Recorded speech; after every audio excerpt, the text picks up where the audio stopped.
ये आकाशवाणी है। विशेष कार्यक्रम के अंतर्गत प्रस्तुत है कोरोना जागरूकता और स्वास्थ्य तथा कल्याण पर आधारित श्रृंखला, जिसे प्रस्तुत कर रहे हैं आकाशवाणी संवाददाता नवीन सक्सेना।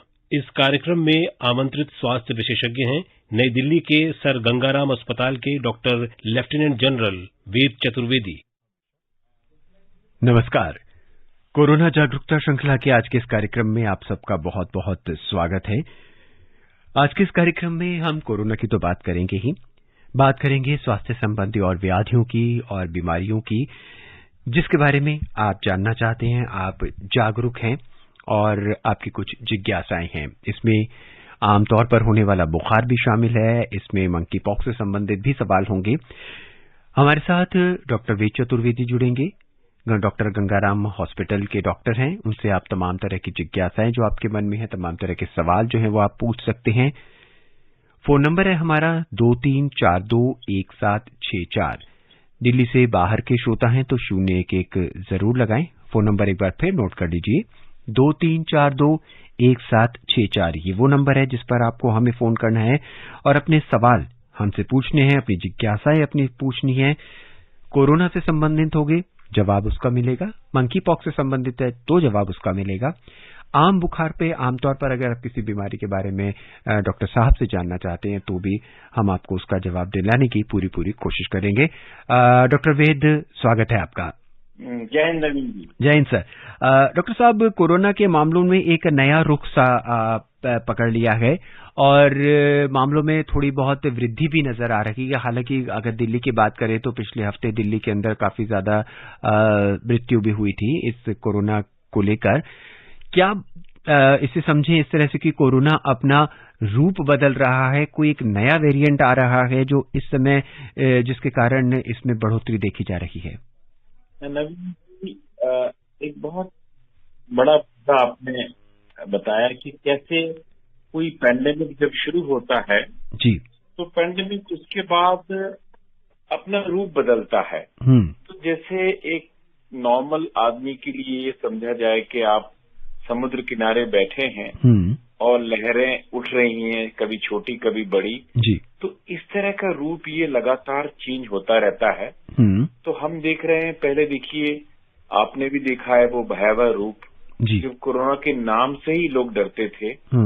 आज वो डर क्यों कम है? उसका एक सिंपल कारण यही है कि चूंकि ये जो वेरिएंट है अभी और वैक्सीनेशन, ये दो चीजों से ये हुआ है कि जो फर्टिलिटी रेट है वो कम है। तो ऐसा होता है, नॉर्मल एक जनता सोचती है, बट कहीं भी ऐसा नहीं है कि कोरोना का पैंडेमिक खत्म हुआ है।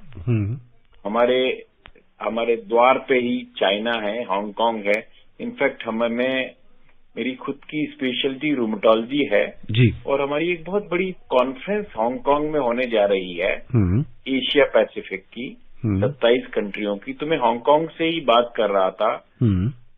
तो वहां आज भी बहुत कोरोना है। तो हम लोग लकी हैं कि अभी फिलहाल हमारे यहाँ वैक्सीनेशन का जो सक्सेस स्टोरी है वो इतनी अच्छी है कि हमारी जनता शुरू में शायद नहीं समझे, बट ये बात जरूर है कि हमारे पास आज करीब 200 करोड़ से ज्यादा लोगों ने वैक्सीन दिया है। बहुत बड़ा एक चीज है ये चीज जी। और दूसरा एक चीज और है कि जो प्रिकॉशनरी डोज गवर्नमेंट ने शुरू किया है, शुरू में तो शायद लोगों ने इसको समझा नहीं, लिया नहीं इतना उत्साहपूर्वक। मेरे ख्याल से 15 जुलाई से शुरू हुआ है जी, 75 दिन तक रहेगा। तो ये जनता को एक जरूर आपके द्वारा बार बार ये मैसेज हम और आप सुनाएं कि ये 75 दिन तक चलेगा ये चीज। जो इसके में जितने गवर्नमेंट हॉस्पिटल्स हैं, आपकी उम्र 18 साल ऊपर से लेके, पहले ये नहीं था। पहले सिर्फ ये जो प्रिकॉशन डोज सिर्फ डॉक्टरों के लिए था या जो 60 साल से ऊपर है उनके लिए था।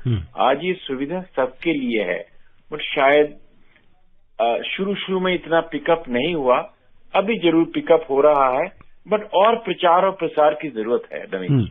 डॉक्टर वेद, अभी भी लोगों में भ्रांतियां बनी हुई हैं वैक्सीन को लेकर। हालांकि इतना बड़ा अभियान सरकार ने चलाया है, 200 करोड़ से ज्यादा लोगों को वैक्सीनेशन भी हो चुका है, लेकिन अब लोगों का ये मानना है कि हमें दोनों वैक्सीन लग चुके हैं और अब हमें प्रिकॉशनरी डोज लेने की जरूरत नहीं पड़नी चाहिए, क्योंकि कोरोना के मामलों में अब वो तेजी नहीं रह गई है। डॉक्टर साहब, देखिए नवीन जी, एक तो जनता को ये जरूर मालूम होना चाहिए कि जो वैक्सीन लगी है आपको, पहला डोज और दूसरा डोज, वो जितनी भी वैक्सीन हैं, यही नहीं बाकी सभी वैक्सीन की जो एंटीबॉडी लेवल है जी, वो धीरे धीरे कम हो जाता है। इसीलिए उसको कहते हैं बूस्टर। बूस्टर का मतलब ही है कि आपकी इम्यूनिटी को बूस्ट करना। तो ये सभी बीमारियों के लिए, इसी के लिए नहीं है। हाँ, चूंकि बाकी बीमारियों के लिए बहुत लंबी लंबी ट्रायल्स मौजूद थी, एक नई चीज थी, तो शुरू में हमने कहा कि भाई हम बूस्टर डोज 9 महीने बाद देंगे। बाद में वैज्ञानिकों का नहीं, 6 महीने बाद देना चाहिए, क्योंकि 6 महीने से ही जो एंटीबॉडीज हैं वो कम होना शुरू होती हैं। तो एक तो पूरी जनता के लिए एक मैसेज है कि आपने पहला और दूसरा डोज लिया है, तो 6 महीने गुजर चुके हैं, तो आपका जो इम्यून सिस्टम में जो एंटीबॉडी का लेवल है वो कम हो रहा है। मैं नहीं कह रहा कि 0 हो गया, पर उसको बूस्ट करने की बहुत जरूरत है। इसको बूस्टर डोज भी बोल सकते हैं और प्रिकॉशनरी डोज भी बोल सकते हैं। जी, डॉक्टर वेद, हमारे पहले श्रोता हिमाचल प्रदेश के कुल्लू से हमारे साथ जुड़ चुके हैं, उनका सवाल सुनते हैं। राजू जी, स्वागत है आपका। सर नमस्कार। नमस्कार राजू जी, क्या सवाल है, क्या जिज्ञासा है? सर मेरा प्रश्न सर ये है, ऐसे जब बूस्टर डोज की सर रफ्तार काफी सर स्लो है, सर इसके लिए हम सर ये नहीं कर सकते हैं कि सर लोगों के घर में जा जाके जो इंजेक्शन लगाएं, इससे कि सर जब कोरोना उठ रहा है तो इसको हम जो है जड़ से खत्म कर सकते हैं। जी, डॉक्टर वेद, इनका एक सुझाव है कि घर घर जाके क्यों ना बूस्टर डोज या प्रिकॉशनरी डोज लगाई जाए, ताकि हम कोरोना को इरेडिकेट करने में और आगे बढ़ सकें।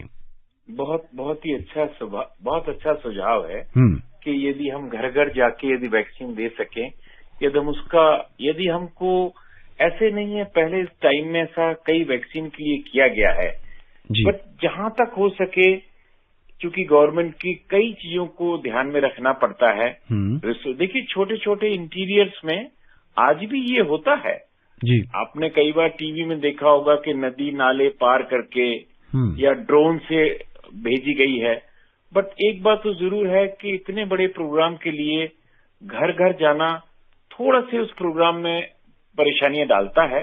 बट आपका सुझाव जरूर अच्छा है और इसको जरूर गवर्नमेंट तक हम लोग जरूर पहुंचाएंगे कि यदि ये प्रोग्राम हमारा पिकअप वैसे ही पिकअप कर गया है, ऐसी बात नहीं है। शुरू में शायद थोड़ा कंफ्यूजन था लोगों को कि कितना एज क्या है। अब ये तो समझ लीजिए कि जो भी एडल्ट है 18 साल से ऊपर है, उनको ये बूस्टर डोज, तीसरा डोज समझ लीजिए, ये तीसरा डोज लगना है यदि आपको 6 महीने गुजर चुके हैं। कई बार एक बार मेरे को कोई फोन आ रहा था कि डॉक्टर साहब मैं तो अमेरिका जा रहा हूँ, तो मेरा बूस्टर डोज का क्या होगा? तो मुझको भी ज्ञान प्राप्त हुआ कि नहीं, बूस्टर डोज आप जल्दी भी ले सकते हैं। मेरा मतलब है आपने पहला डोज लिया, आपने दूसरा डोज लिया, अब शायद आपको अमेरिका जाना है, तो हेल्थ मिनिस्ट्री ने उस पर भी सोच विचार के ये किया हुआ है कि आपको वो जो डोज है वो 3 महीने में भी दिया जा सकता है। इसका मतलब है कि थर्ड डोज एक जरूरत है, ये आपको भी प्रोटेक्ट करेगा, आपकी फैमिली को भी प्रोटेक्ट करेगा और सोसाइटी को भी प्रोटेक्ट करेगा। जी, बहुत अच्छा सुझाव डॉक्टर साहब। दिल्ली से ब्रिजमोहन हमारे साथ जुड़ चुके हैं अपनी जिज्ञासा, अपने प्रश्न के साथ। ब्रिजमोहन जी, स्वागत है आपका। हाँ जी, क्या सवाल है आपका? सर जी, मुझे मेरा उम्र था 64 साल उम्र है, मुझे 30 मैंने 12 अप्रैल को ले ली थी 22 को, और मुझे 8 तारीख को कोरोना हो गया था, और वो कोरोना तो ठीक हो गया 10 दिन में। आज फिर मेरी 15 दिन में फिर तबियत खराब हो रही थी, मतलब फीवर सा लग रहा था, फीवर तो नहीं था लेकिन बदन टूटा टूटा आ रहा है, उसकी मतलब फीलिंग हो रही थी।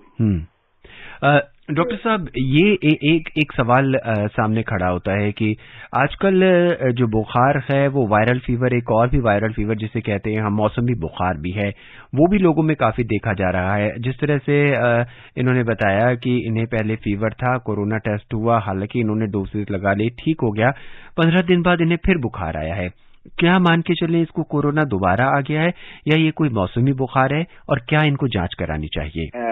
नवीन जी, ये बहुत ही इम्पोर्टेंट क्वेश्चन पूछा है। ऐसा तो नहीं है कि कोरोना आने के कारण सब बीमारियां खत्म हो गई हैं। ये एक डॉक्टर का काम ही है कि ये, चूंकि कोरोना चल रहा है तो कोरोना के बारे में बातचीत होना जरूरी है कि भाई ये कोरोना हो सकता है क्या दोबारा? हाँ, दोबारा भी कोरोना हो सकता है, बट कुछ और भी हो सकते हैं। जैसे हम सभी को स्कूलों से पढ़ाया जा रहा है कि जब भी रेनी सीजन होता है तो क्या होता है कि बहुत इसके पहले गर्मी थी, वो हम लोग भूल गए अप्रैल मई में, उसके बाद जब पानी बरसता है तो हमको अच्छा लगता है, बट पानी के साथ कुछ हमारे दोस्त जो है जैसे मच्छर हैं वो ज्यादा बढ़ जाते हैं और हम थोड़े रिलैक्स हो जाते हैं। तो मच्छरों के कारण बहुत सारे इस पूरे हमारे देश में, ट्रॉपिकल कंट्री में कई बीमारियां होती हैं। देखिए, कल मैं एक पोस्ट देख रहा था कि सबसे पहले एक आर्मी में था पहले, तो आर्मी के बाद, रिटायर के बाद में गंगाराम हॉस्पिटल में आया जी। तो मच्छरों के कारण जो रोग होते हैं उसमें सबसे इम्पोर्टेंट है मलेरिया। देखिए, मलेरिया गया नहीं है अभी। मलेरिया का जो कीटाणु, जो पैरासाइट है, उसको किसने निकाला था? एक आर्मी के डॉक्टर थे, उनका नाम था मेजर रोनाल्ड रॉस जी, जिनको नोबेल प्राइज मिला कैलकाटा में। तो वो बहुत इम्पोर्टेंट डिस्कवरी थी। तो हम ये बताना चाहते हैं कि मच्छरों से कई रोग होते हैं, क्योंकि बरसात के सीजन में मच्छर बहुत पैदा होते हैं, मक्खियां ज्यादा होती हैं, तो कई रोग, जैसे कि मैंने बताया आपको, मलेरिया सबसे कॉमन है। दूसरा, एक जमाने में पोस्ट कार्ड के ऊपर लिखा रहता था कि यदि आपको बुखार है तो क्या मलेरिया हो सकता है। तो इसके बाद हमें ज्ञान प्राप्त हुआ दूसरे वायरल डिजीजेस का, जिनको हम वायरल फीवर बोलते हैं, कई वायरसेस हैं। फिर एक बार बहुत ज्यादा एपिडेमिक हुआ केरला में चिकनगुनिया का, और डेंगू के बारे में आपकी, चूंकि ये शहरों में अर्बनाइजेशन है और पानी निकलने की जगह नहीं है, गंदगी ज्यादा है, तो ये 3-4 बीमारियां आपको भी हो सकती हैं और कोरोना भी हो सकता है। तो एक डॉक्टर को दिखाइए। इनमें छोटे छोटे डिफरेंसेस हैं और इनके अपने अपने टेस्ट भी हैं। इससे पता चल जाता है कि आपको ये बीमारियां है या कोरोना दोबारा हुआ है। जी, तो आप अपने डॉक्टर के पास जाइए और टेस्ट करवाइए, जो भी टेस्ट लेके उससे साफ क्लियर हो जाएगा कि आपको बुखार किस वजह से आ रहा है। ठाणे का रुख करते हैं। गुरुनाथ जी काफी देर से इंतजार कर रहे हैं अपनी जिज्ञासा, अपने सवाल के साथ। गुरुनाथ जी, स्वागत है आपका। जी सर, नमस्कार। नमस्कार डॉक्टर साहब जी, नमस्कार। नमस्कार जी, नमस्कार। हाँ सर, मेरा क्वेश्चन है सर, ये जो वायरस है, जो बीमारी है जो आती है नई सर, ये जो ज्यादातर देखा जाता है कि एनिमल से या पक्षियों से आती है, तो सर ये क्या है, मतलब आदमियों के, जो इंसान के गलतियों की वजह से मतलब ये आते हैं, और ये जो मतलब आदमी के बॉडी में ट्रांसमिशन होता रहता है, तो सर ये मतलब एनिमल्स और आदमी का जो बॉडी है वो तो अलग अलग है, तो कैसे मतलब दोनों के मतलब बिहेवियर उसका कैसा सेम रहता है, और भविष्य में भी ये जो वायरस है जो एनिमल से आदमी में आता है, तो क्या ये सिलसिला सर जारी रहेगा, और क्या कभी इससे भी मतलब डिफिकल्ट कोई बीमारी है, वायरस आदमी में आ जाएगा, तो सर इसका सोल्यूशन मतलब क्या है? Thank you sir. ठीक, नवीन जी, जहाँ तक अब मैं समझा हूँ, इनको चिंता ये है कि जो जानवरों से या पैरासाइट से बीमारियां होती हैं, क्या वो नई रोज आती रहेंगी? देखिए, बीमारियां तो हमेशा से थी। कई बार हम घर में जब चर्चा होती है तो कहते हैं भाई कैंसर बहुत बढ़ गया। ऐसा नहीं है, कैंसर तो हमेशा से था, मलेरिया भी हमेशा से था, ट्यूबरक्लोसिस भी हमेशा से था। मैं आपको एक बहुत अच्छा संदेश देना चाहता हूँ कि जब बीमारियां शुरू ही होंगी तो लोगों को नहीं मालूम था कि बीमारियां क्यों होती हैं, तो लोग क्या करते थे भाई, कोई करते थे भाई चलिए पूजा कर लेते हैं, शायद मुझे आज तक याद है, मुझे एक बार चेचक हुई थी तो मेरी माँ मुझे माता जी के उसमें ले गई थी मंदिर में। तो पहले ये आदमी की जिज्ञासा हमेशा रही है कि बीमारियां क्यों होती हैं। बाद में पता चला, एक वैज्ञानिक थे रॉबर्ट कॉक्स, जिन्होंने सबसे पहले सिद्ध किया कि बीमारियां कीटाणुओं से भी होती हैं। उनको पहली बार ट्यूबरक्लोसिस का पता पड़ा, तभी ट्यूबरक्लोसिस का इलाज निकला। पहले तो टीबी का कोई इलाज नहीं था। देखिए टीबी में हजारों लोग मर जाते थे, बाद में टीबी का कीटाणु पता पड़ा, फिर मलेरिया का कीटाणु पता पड़ा, फिर टाइफाइड का कीटाणु पता पड़ा, फिर और जो वायरल डिजीजेस, ये जो डेंगू, चिकनगुनिया, पहले हम लोग एमबीबीएस के दौरान किताबों में पढ़ते थे, हम सोचते थे शायद ये बीमारियां अमेरिका में होती हैं। ऐसा नहीं है, ये बीमारियां इंडिया में भी थी, बट हमें मालूम नहीं था। हमारे पास उनको पहचानने के लिए लैब नहीं थे। आज हम पहचान सकते हैं। देखिए हमारे पास एक लैब थी, आपको विश्वास नहीं होगा, जब ये कोरोना एपिडेमिक शुरू हुआ तो पूना में सिर्फ एक लैब थी। और एज ए डॉक्टर ऑल्सो हम उस लैब को ये समझा करते थे कि कोई एक्सोटिक रिसर्च करते हैं, वायरल इलनेसेस का इतना महत्व नहीं है। बट उसके बाद देखिए घर घर आज हर छोटे से छोटे डिस्ट्रिक्ट प्लेस में कोरोना की जांच हो सकती है। तो ये वायरल डिजीजेस हैं और भी डिस्कवर होंगी, कोई नई नहीं आ रही हैं, ये प्रिवेलेंट हैं, शायद हमें मालूम नहीं है। और कोई चीज आएगी तो उसके लड़ने का साधन भी खोजा जाएगा। आज हमारे पास सबसे बड़ा साधन वैक्सीनेशन है। देखिए दवाई नहीं है इतनी बड़ी, इतना वैक्सीनेशन है, इसलिए वैक्सीनेशन पे इतना जोर है। जी, बीमारियां इसी तरह से आती रहेगी, लेकिन हमें स्वास्थ्य विशेषज्ञों की बातों का खास ध्यान रखना है। किस तरह से वो बताते हैं कि हमें इस बीमारी से लड़ना है, क्या प्रिकॉशंस हमें लेने हैं, उन सबको हमें फॉलो करना होगा, तो हम अपने आप को किसी भी तरह की बीमारी से बचा के रखेंगे। कुल मिला के डॉक्टर साहब का ये कहना है। डॉक्टर साहब, एक और श्रोता हैं बलरामपुर से रिंकी तिवारी जी, वो हमसे जुड़ चुकी हैं अपने सवाल के साथ। रिंकी जी, स्वागत है आपका। स्वागत के लिए बहुत बहुत धन्यवाद। नवीन सर नमस्ते। नमस्कार। और आपके साथ डॉक्टर सर है, उन्हें मेरा नमस्ते। नमस्कार जी। जी सर, मेरा प्रश्न है, जैसे कि अभी आप पूछ रहे थे मैंने सुना, लेकिन सर मेरा प्रश्न है मधुमेह को लेकर। सर मैंने बुक में पढ़ा था, उसमें लिखा था कि जैसे डॉक्टर मना करते हैं कि मधुमेह रोगी को चावल नहीं देना चाहिए, लेकिन उसमें लिखा था कि बगैर पॉलिश के चावल दे सकते हैं। तो सर जो एक पॉलिश वाला है और बगैर पॉलिश का, क्या दोनों में डिफरेंट होता है? जो डायबिटीज मरीज होते हैं उनको रोकने में योगदान देता है? सर हम ये जानना चाहते हैं। धन्यवाद। जी डॉक्टर साहब, मेरे ख्याल से डायबिटीज के बारे में क्वेश्चन है। देखिए डायबिटीज की प्रॉब्लम क्या है कि कार्बोहाइड्रेट जी, तो जो हमारी हिंदुस्तानी डाइट है वो हम लोग ज्यादा, जब भी डायबिटीज के कहते हैं ना कि भाई इंडिया डायबिटीज की कैपिटल है, जो यूरोप है वो लोग ज्यादा प्रोटीन खाते हैं, जो प्रोटीन खाते हैं हम लोग ज्यादा कार्बोहाइड्रेट खाते हैं। तो हमारी समस्या कार्बोहाइड्रेट को लेके इसलिए कहा गया है कि भाई चावल थोड़ा कम कर लीजिए, जहां जहां कार्बोहाइड्रेट्स हैं हम कहते हैं प्रोटीन खा लीजिए। अब पॉलिश्ड और अनपॉलिश्ड की जहां तक बात है, जो हस्क होता है उसके ऊपर, वो आपके पेट के लिए अच्छा होता है और उससे कार्बोहाइड्रेट का एब्जॉर्प्शन रेगुलेट होता है। इस कार्बोहाइड्रेट का सडन लेवल ज्यादा नहीं बढ़ता, इसीलिए कहा गया है पॉलिश्ड और अनपॉलिश्ड लाइफ। इसके अलावा तो मैं तो डायबिटीज का इतना बड़ा विशेषज्ञ नहीं हूँ, बट जहां तक मैंने समझा है यही है कि प्योर शुगर नहीं खाइए और कोई रेडीमेड ऐसा कार्बोहाइड्रेट मत खाइए। शायद जितनी भी पॉलिश चीजें हैं वो रेडीमेड है, जैसे मैदा है वो भी तो एक रिफाइंड है।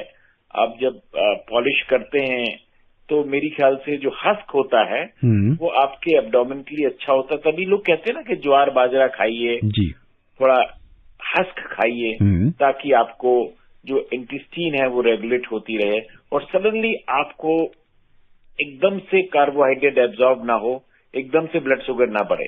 जी, हमारे अगले श्रोता हैं पूर्णिया से मोहम्मद मजहर। मजहर जी, क्या सवाल है आपका? हाँ नमस्कार। नमस्कार। और डॉक्टर साहब को भी नमस्कार।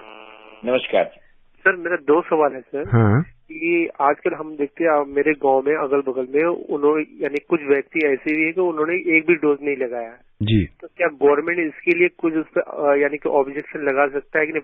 पब्लिक तो लगा नहीं सकते हैं कि गवर्नमेंट से कोई कानूनी कार्रवाई नहीं कर रहा, अभी भी है बहुत सारे लोगों के नहीं लगाए। और दूसरा सवाल ये है मेरा कि जैसे कि किसी का 8 महीने यानी बूस्टर डोज 9 महीने बूस्टर डोज लगता है 9 महीने में, अगर वो 11वां महीने में लगा रहा है तो उसमें क्या दिक्कत है? जी डॉक्टर साहब, पहला क्वेश्चन का लास्ट क्वेश्चन का जवाब दूंगा।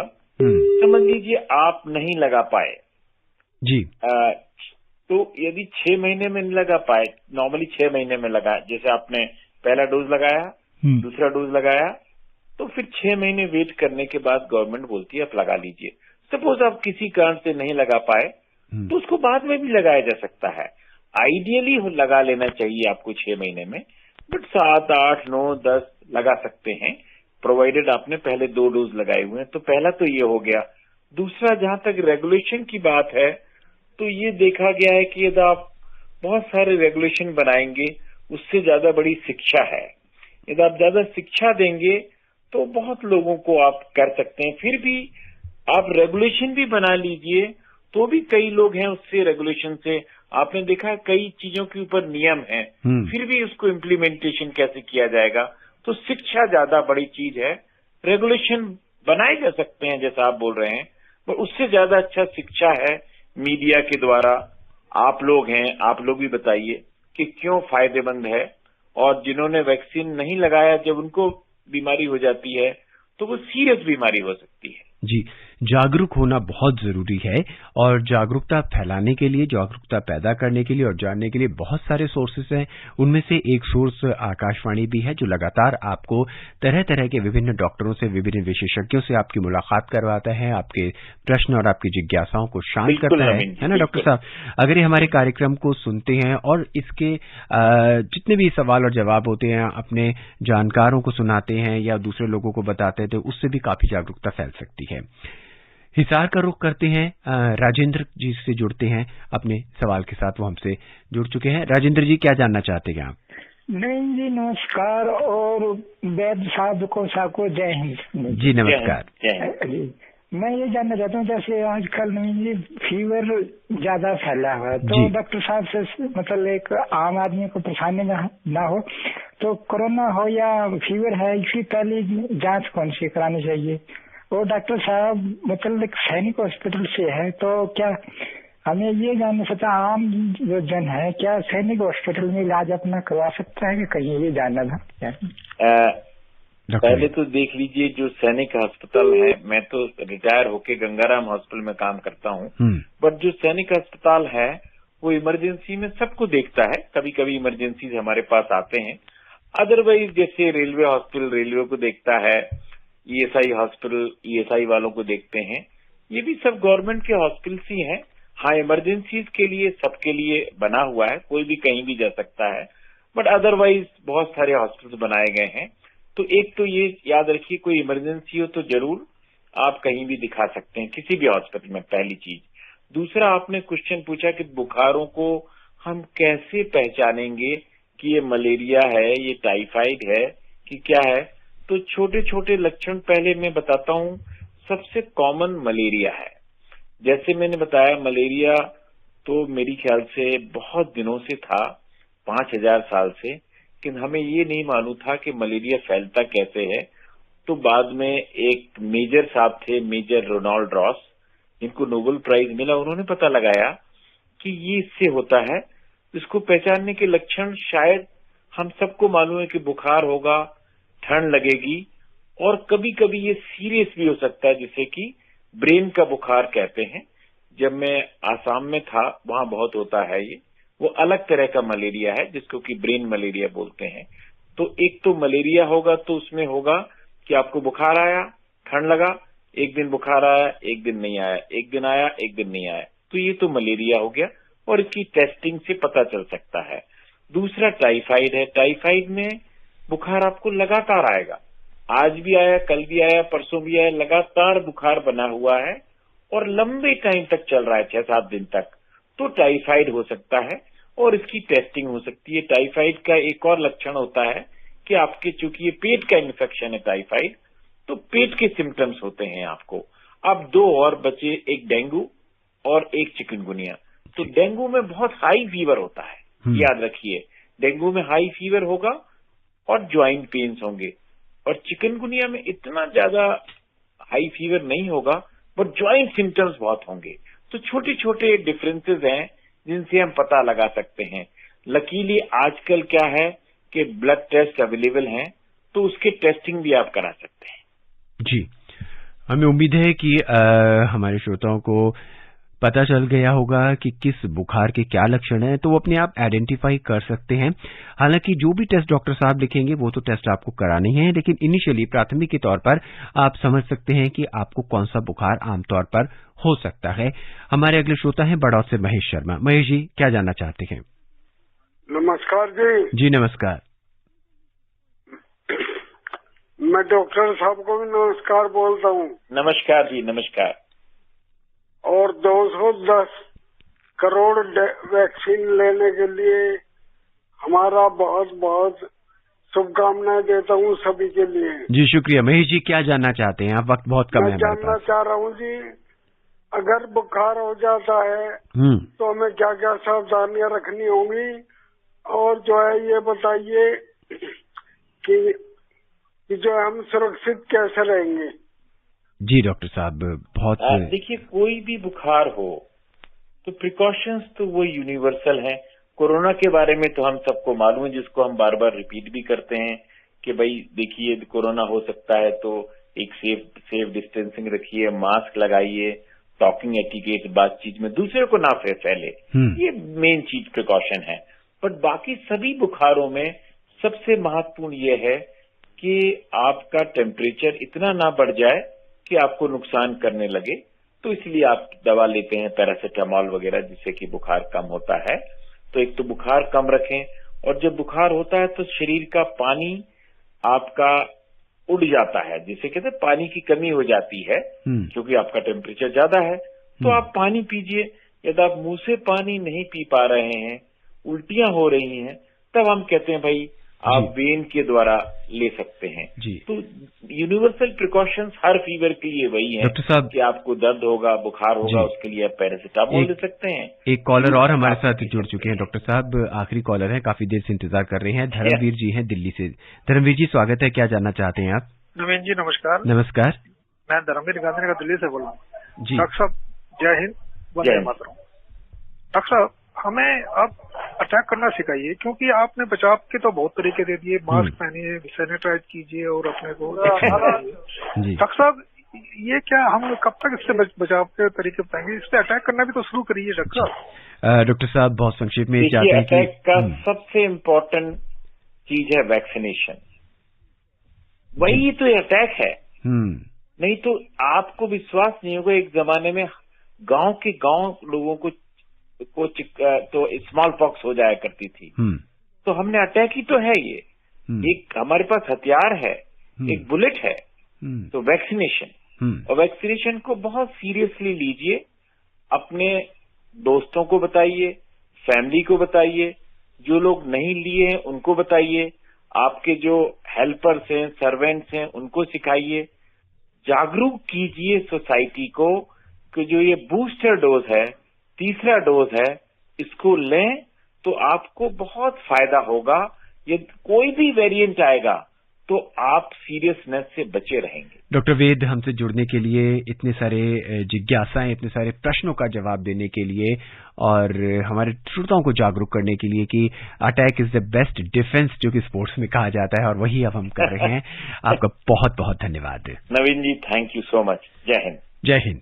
श्रोताओं, आज के इस अंक में बस इतना ही। हमें उम्मीद है आप डॉक्टर साहब की बताई तमाम बातों को फॉलो करेंगे और अपने आप को और अपने परिवार को कोरोना से बचा के रखेंगे। आज के इस अंक में इतना ही। नमस्कार। अभी आप सुन रहे थे कोरोना जागरूकता और स्वास्थ्य तथा कल्याण पर आधारित श्रृंखला, जिसे प्रस्तुत कर रहे थे आकाशवाणी संवाददाता नवीन सक्सेना। इस कार्यक्रम में आमंत्रित स्वास्थ्य विशेषज्ञ थे नई दिल्ली के सर गंगाराम अस्पताल के doctor lieutenant general Ved Chaturvedi. ये कार्यक्रम आकाशवाणी के समाचार सेवा प्रभाग द्वारा प्रस्तुत किया गया। इसे आप हमारे mobile app news on AIR और YouTube channel news on AIR official पर भी सुन सकते हैं। इस कार्यक्रम के संबंध में अपनी प्रतिक्रिया आप हमें ईमेल कर सकते हैं। पता है airnsdtalks@gmail.com। ये कार्यक्रम फिर से सुनने के लिए लॉग ऑन करें हमारी वेबसाइट newsonair.nic.in।